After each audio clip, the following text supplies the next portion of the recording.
so I'm not sure, I think I showed these when I was getting them started and I was inspired by the caution tape at Ray's. So now I'm working on just putting, not necessarily the finishing touches, but adding to it. And so one thing that I thought would be really interesting with this one is to do finger painting. I've done this plenty of times when I was making earrings and doing the backs of the earrings and needed like a quick paint without pulling out the brushes.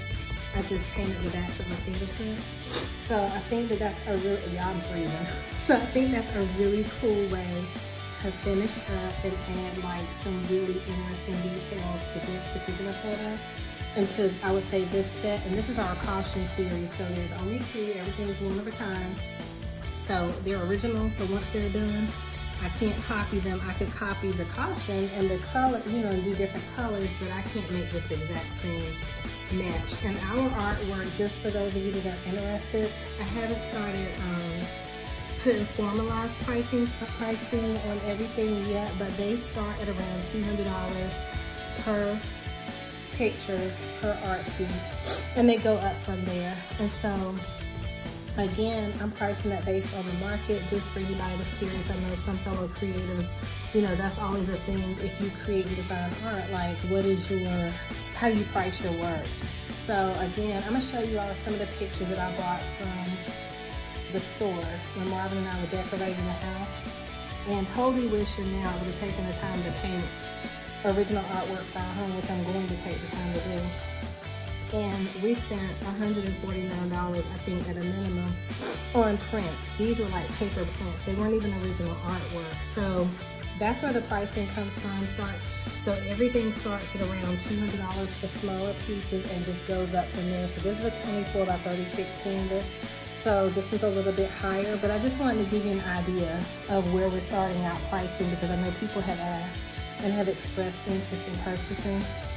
And I just wanted to kind of tell you where it is. And of course, you can always reach out to me to get specific pricing on anything you're interested in, and I can custom create something for your home. So if you're like, you know what, I really want to renovate or remodel or what have you, we're really great at coming into your home also and rearranging and restaging your home based on items that you already have around the house.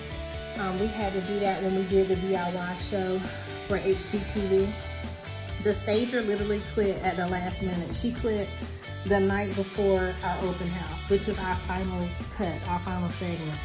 And so we were like, what are we gonna do? So I ended up having to be the stager. And I've always loved rearranging furniture and things like that, but I had to take everything that we had purchased at the store and stage that entire home the day before. So we were there till like 3 or 4 in the morning, just trying to get everything done. It was a whirlwind, it was incredible, and I just love decorating. So, and I got to pick out everything for that house. So if you remember that house at all when we did our DIY trailer, not trailer, but pilot, everything in the house, it was gorgeous.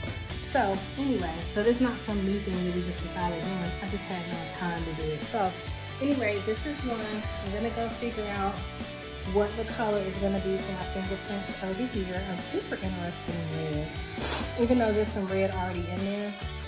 That's what I'm kind of interested in. And then I have like a surprise design feature that I want to put on here. It's actually some multicolored fur.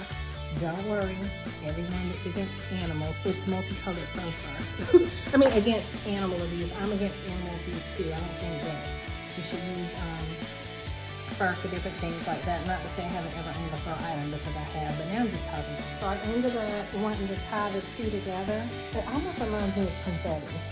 But this particular piece of art, the reason it has the caution in there is because sometimes in life we're super cautious about everything we want to do and where we're going to go, who we're going to be and what we're going to do.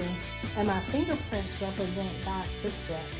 So in this one, you'll notice that they're all over the place. Like wherever you go, wherever God is, you are. Wherever God goes, you go. But over in this one, the green represents our footprints. And notice that God is sometimes feels like he's scattered throughout. He's always there. He's always with us, and he's always beside us. We just may not always feel his presence. So we're a little bit more cautious in making decisions and moving forward. So I really think they both came out beautiful. I haven't decided what to call them. Probably Footsteps with God, but that's kind of the premise behind it. Where over this one, it feels like you're in the fire, right? You're in the fight because of the reds and the oranges. but he's right there with you in the fight. Whereas in this one, everything is calm. In Psalm 23, it says, he leads me beside the still waters. He restores my soul. He allows me to walk in green pastures. And so, not that we don't need God as much during those times, but sometimes we feel like, oh God, I got this. But he's still there, waiting on our call. So that's what these represent. Super excited about them. I'm going to show you them when we finish. They're going to be gorgeous. I'm thinking too with these, they're going to get a gloss coat. So I have a new medium that I haven't tried yet, which is going to give them a gloss, and it's going to cause all this color to pop and to really radiate. But I got to give it a couple of days to dry because the pink's still wet up there as well.